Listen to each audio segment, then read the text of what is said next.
This man has worked for one estate agency firm for 39 years. Today I'm joined by Ian Harris, who is an estate agent from Norfolk, and he's worked for the same firm for 39 years, since 1985. Wow, 39 years in one firm. Yeah, what a ride. Okay.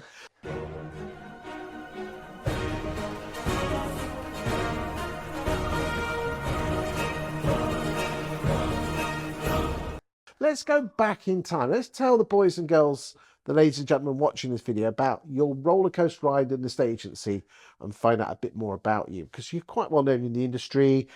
You're part of Property Mark, but working for 39 years, you get less for arson and murder put together. Right. Okay. So when you were growing up, so what, you were born in the early 60s? 64. Okay. Did you know you wanted to be an estate agent when you grew up? No. And I think that's true of a lot of estate agents. So did you fall into it like everyone else did? Yes, definitely fell into it, or somebody fell out of it. In fact, they did a parachute jump, broke their legs because they fell into a tree, and I stepped in, and the rest is history. When you say stepped in, what, to do a job? Yeah, well, it was sort of kind of part-time. I just started off doing the post at the end of the day. Okay. Because that was the running arrangement. So if you were 64, so that was sort of been that in the early 80s? Yeah. Okay, so photocopiers and sticky photographs. Yep. That's, well, was it the old machines? We had a Gestetner, although it wasn't used very often. Tell the boys and girls that watching this what a Gestetner is. Okay, so it's a spirit copier where you had wax negatives and this sort of purpley fluid and paper, and you actually and the smell was amazing. The smell was proper good. You're off your what's names. You really were. You were. Okay. Yeah. Allegedly, kids. Right. So you were doing the old printer. This was before photographs. Yep. Okay. You did some part-time work. So you did your O levels and A levels. O levels, yep. Kids are what GCSEs used to be. They are.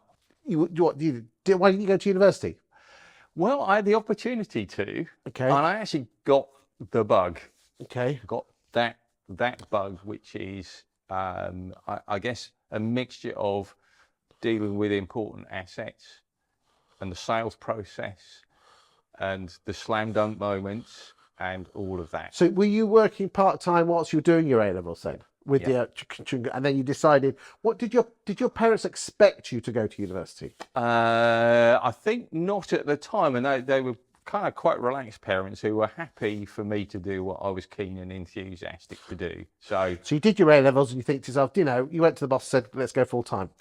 Well, they shoved me in an office on a Saturday morning. This goes back to, I guess, no training estate agency. Nothing's changed, don't worry. Whereby the guy who did the post at 4 o'clock on a Friday evening, well, somebody was off sick, so, well, you can go and sit in the office and answer the phone on a Saturday morning. So I did, and really, really enjoyed it. And the rest is history. Absolutely. So you went through like neg, senior neg, valuer. How long before you were actually valuing? Oh, that's an interesting story. So I started with another firm where I worked for 2 years. So you worked for Abbott's, didn't you? Which, were they part of Countrywide at the time or not? That was pre-Countrywide. So you went to work for Abbott's for a couple of years. Yeah. And then you went to work for Watson's, where you've been there 39 years. Yeah. 40 next year, when this probably comes out. So there you go. Indeed, yeah. So I was valuing in that transition period. So I've always valued with Watson. Were you a valuer at Abbott's then as well? I was, yeah. So you were valuing when you were 18, 19 years old? Yeah. So that's really young, isn't it? You wouldn't dream of sending an 18, 19-year-old out to value today, would you? I don't think you would, but hey, I mean, you recognise talent. I mean, those were the glory days, the mid-80s, twice the number of transactions, or nearly twice as much as transactions, about 1.7, 1.8 million transactions a year. We had the council house sell-off. It was a license to print money. Then there was probably 2 or 3 estate agents in the town. It was... And the volume of sales was noticeably different. I mean, Abbott's had a little market. And the stock levels. Oh, in the hundreds. Crazy, yeah. Ladies and gentlemen, if you think your stock levels are, it was crazy numbers, wasn't it? Yeah. yeah. Small market town offices with 4 or 5 people doing 20 sales a week. Happy days. So why did you go and work for Watson's? Watson's were advertising a role. I fancied working for them because they were a great firm in the town. I didn't necessarily understand the difference between corporate and independent. Well, you're 18 years old, 18, 19 years old. You know, everything is Friday, Saturday nights, few beers, bit of fun. Yeah. It was, and again, that's a difference. Do you remember the good old times I used to come in on a Saturday a bit steaming drunk? Allegedly, not me, not him, not us. No. Definitely not. That was someone else. Yeah, go on. But all the agents used to get together for a drink after work. Yeah. On a Friday and share stories, and I think there's a healthy I think banter. that should should resurrect that, because again, we all have a laugh and a joke, but at the end of the day, you put your swords down at the door. Yeah, I mean, You go back out there and you still fight them. there's very little of that now goes on. I don't see that happening anywhere. I mean, it's one of the things that's actually nice in property market. Actually, it's all agents together, and you are talking about some of the the pinch points, but your successes as well, and just sort of sharing those, because only estate agents know, and that's why you love having conversations with other estate agents. Because they know. I know. So you went to work for Watson's, and you went up through. When did you get to become a branch manager? My first branch manager role was in Great Yarmouth. Okay. Did you have to move across? I moved to sort of a halfway house in between Norwich and Great Yarmouth. I mean, they're 20 miles apart, so it's not. Okay, you're still young, free and single, ready to mingle at this time? No, married with 1 child. You married early, didn't you? Well, again, it didn't seem early at the time. So, I mean, what was interesting is in the mid-'80s, people tended to buy their house probably when they were about 19 or 20, weren't they? My first one, I was pre-20, and I'd sold it within 2.5 years and bought the next one.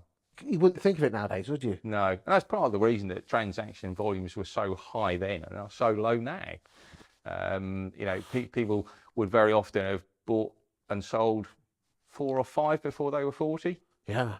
Now it's 2 or 3 if you're lucky. If you're lucky. So you were married. You had a child. Yeah. How old's your child now then? 34. Wow. Okay, so you were married. Were you old before your time, or was that you're still? No, I was still. I had a healthy life balance. We lived in the countryside. Times were good. We had 1 when we moved, and then 2 more followed. So 3 children, right? Okay. So how did you? Can you remember when the crash hit in 88, 89 with double Morris? Yeah, absolutely. I was working in Great Yarmouth at the time, and you thought the stamp duty turn off post-COVID was a cliff edge. You ain't seen nothing compared with double Morris. Everything went tits up, didn't it? And it came at a time That's where a technical term. Not only were you losing double interest relief, you were also getting a spike in interest rates as well. I mean, interest rates at the time were double digits. Yeah. And it was scary. It did fall off a cliff, didn't it? Yeah. What did you learn by that? I think you learn to be adaptable, and there's no time like that. You understand totally that whatever is happening with property prices does not matter. It's all about numbers of transactions. It's always about transactions, isn't it? Oh, absolutely. I mean, it's not always well understood, and everyone thinks, prices going up, good thing, prices going down, bad thing. But when prices are moving, people will hold off decisions because they either think there's something better around the corner or there's something disastrous around the corner, so they sit tight. So transaction numbers, always good. And you worry economically that transaction numbers are so low at the moment because that means too many people are living in the wrong size house in the wrong place. And because estate agents pull their pants down on the fee, we're charging less as well. Yeah. And the scary thing is that we're only exchanging contracts on 53% of the homes that we do list. Anyway, so you got through 88, you were still with Watson's. When did you go from being a branch manager up to running? Because didn't you move? You went into lettings as well. Yeah. How the hell do you let an estate agent near a lettings department? Oh, well, yeah. They should never meet. They're oil and water. They thought I was actually quite good at it, and I probably was, but it's not the same job. No, you should never let them. Letters Chalk and selling cheese. not Chalk and cheese. totally different. So how long did you last in the lettings department? I did 3 or 4 years there. That's not bad. Yeah. That's not bad. That's not bad. So you're going through your 90s, you had 3 kids, everything was going okay, and then all of a sudden the shit hit the fan. Yeah, it did. Yeah. My wife was taken ill very, very suddenly, and it was at a time where third child was actually born in emergency circumstances, and we found out a few weeks later that wife had a brain tumour, and she sadly didn't survive. So tough. So your youngest child never actually properly got to know mum? No. Oh. So yeah. How did firm treat you? Watsons were absolutely outstanding. They allowed me the time and space to do what I felt I needed to do. I remember my wife was in Addenbrooke's.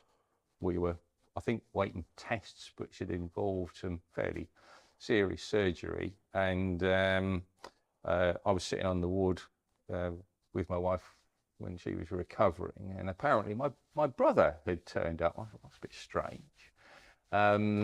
Why is my brother here? Because he should be at work. And it was one of the partners of Watson's that just dropped in to bring a bunch of flowers. That's a fair old distance. Yeah, he'd been slightly cheeky and posed as my brother, but for all the right reasons. So yeah, no, they were brilliant. And I know you subsequently found another partner and subsequently remarried, which is wonderful. But what advice would you give to people going through that now, with hindsight? But just so we can help the ladies and gentlemen. I think work out what's right for you. I think that's the big thing. I was fortunate because Watson's allowed me the time and space to do that. I was able to work out what was right for me, and I was juggling lots of things at the time because I wanted to work and keep the regularity of work. That's me personally. But you had a child that probably was. Yeah, my children needed time. My grandparents needed time. I needed time for myself as well, and I just needed a bit of a breather and went off walking in Yorkshire one weekend with the support of those around me, just looking after the kids. And yeah, it was a very, very tough time, very, very busy. I think it was quite stressful not knowing where life was then going to go. The plan was in total tatters, really. So your bosses gave you time and space to deal with children and other things, but allowed you to work. Yeah. What about your late wife's parents? What advice would you give to anyone who's in that position as your sibling? Sorry, not your sibling. Your son or daughter has passed away. What advice would you give to them? I think maintain contact. We still are on really, really friendly terms. They are very elderly and frail now, but it's your kid's grandma and granddad, isn't it? Yeah, it absolutely is. And I think my now wife has contact with them as well, so which they like, and I think that's really, really good. Well, they're carrying on the legacy. It's almost. Yeah, absolutely, it is. Yeah. And yourself, what did you learn from that process? I think that's very tough to understand things that you learn in that process. I guess resilience, however that is, because you've still got to get up every morning and do stuff. Your kids need you, they don't stop. And I think I'm recognised as somebody who's sort of fairly resilient and will keep going at things when they're difficult. Okay, but let's just say the shit hits the fan and you think, I can't go on. What did you do to get through that? I just kept going. I think I think finding rhythms in life is really, really important. Finding good habits in life is really important. Do you think it made you a better man? Yes, definitely. Definitely.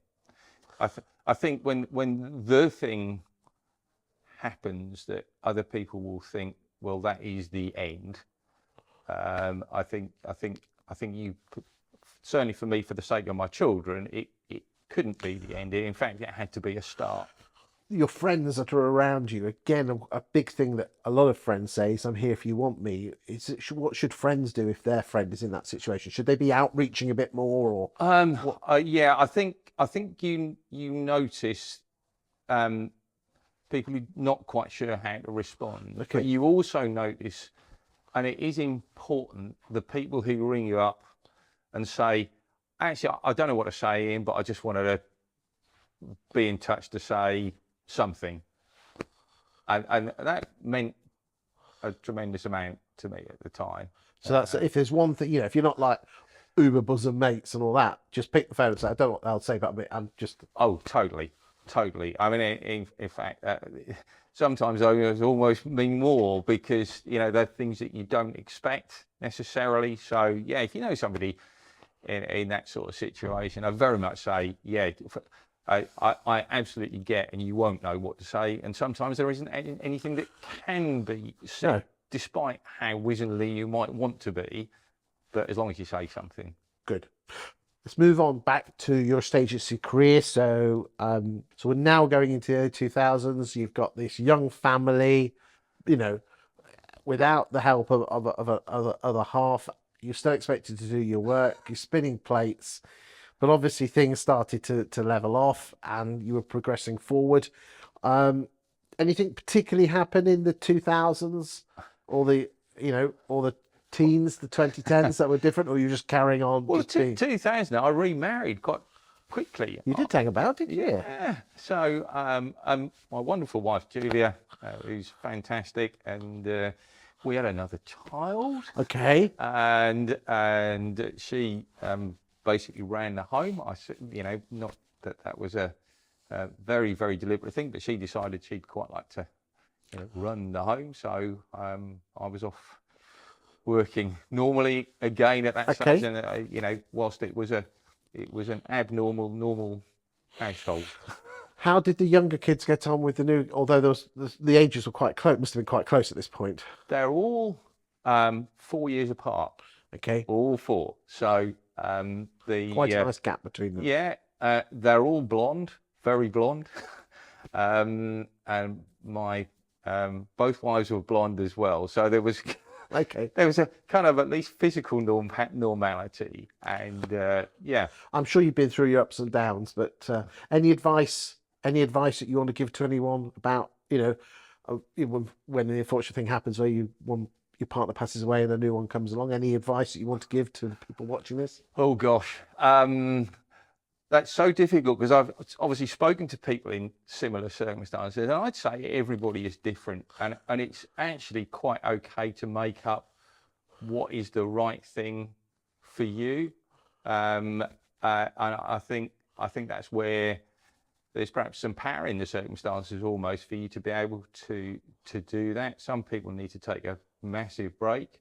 Some people need to, like me, just carry on as normally as possible, and for the sake of my children at the time, I felt keeping normality was a really, really good thing. And there are some little aspects of that I might do differently if I had my time again, and there are other things that I was perhaps pushed back on a little bit. It was absolutely right to press on with.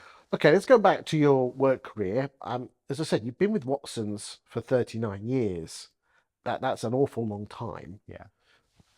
You can't just be with them because they were nice to you when your wife passed away. No, I think the ethos and ethics within the firm have sat really comfortably with me.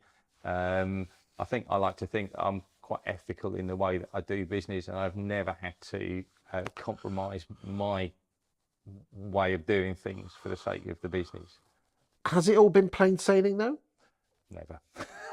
What has since your wife passing away, what has been the lowest point in your career? Undoubtedly, closing offices and having to let staff go. That's a painful thing to do. You did that a few years ago, didn't you? Yeah. Let's go down that rabbit hole for a few minutes. I assuming that you had some form of board meeting and you realised that there was too many offices. Because how many offices did you have at the time? Yeah, I mean, those decisions tend to be made at director level rather than with me at the time in those things. So I was told we've got to do, and obviously there'll be some discussion around that, but you know, and so forth. And but yeah, I mean, just hearing the news that that needs to be done is gut wrenching, absolutely gut wrenching. So how many offices did you? So you were given the task to close them and tell them. A joint responsibility for doing so, and I one or two did directly. Okay. So how many offices did you close? 4.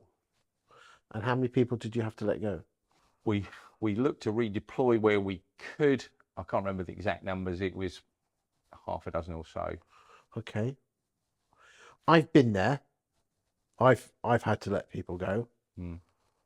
What advice would you give to anyone having to do that themselves? Oh gosh, I think the fact that you feel it's painful, and I think understanding that is okay. It's not something that can be done lightly or with bravado or anything else like that, and it is upsetting, and that is okay, because that's not anything that ever you want to do. And I think if anyone's telling you shouldn't feel that way because it's a decision for the business, then, and you know, it's... Yeah, the advice I can give is you're not making the person redundant, you're making the role redundant, and is to put that across. Yeah. No, I think that's right. Yeah. I think you have to do. You can't do it without feeling. Yeah. And again, unless you're a boss, unless you've been through that, you won't understand how letting someone go is really hard work. Yeah. Oh, it is. It is really tough. Do you know what my boss did though? Go on. I had to let 6 people go, and then once I'd done the deed, he took me to the coffee shop and told me I was off. Well, I didn't have that, fortunately. But no, sometimes, and again, I think the magic thing here, if I can, and feel free to jump in at any time here, is Tom Panos says sometimes the best presents in this world come worse wrapped. Yeah. It might not feel good, but sometimes you have to have a door closed for another one to open. Yeah, I think that might be true.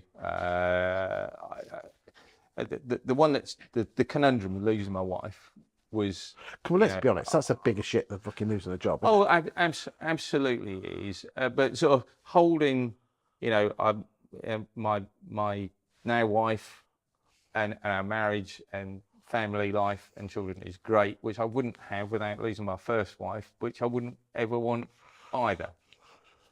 And it's not the same level. It's the same with jobs. At the end of the day, sometimes you can't, you know. Yeah. So if you are, ladies and gentlemen, you know, made redundant or have to make redundant, you know, be it with them, use empathy, but don't take it personally. Absolutely. So where's the future for you then? 60 years old? Are you gonna still be there in 10 years' time? I think I probably will. In one form or another. What does the current Mrs. H say? The current Mrs. H would like to retire to Devon.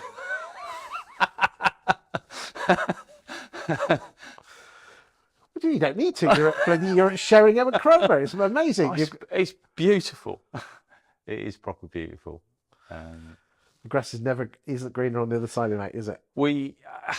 I think it is. You go on holiday places and you have a certain mindset when you go. It's very difficult to hold on your home patch, much as your mindset might like to do that. You know, when I was an estate agent, we used to have. I wasn't there, but we used to have an office in Sutton-on-Sea, which is somewhere between Skegness and Cleethorpes. Yeah. And basically, everyone that used to go on holiday there was from the Nottinghamshire mines.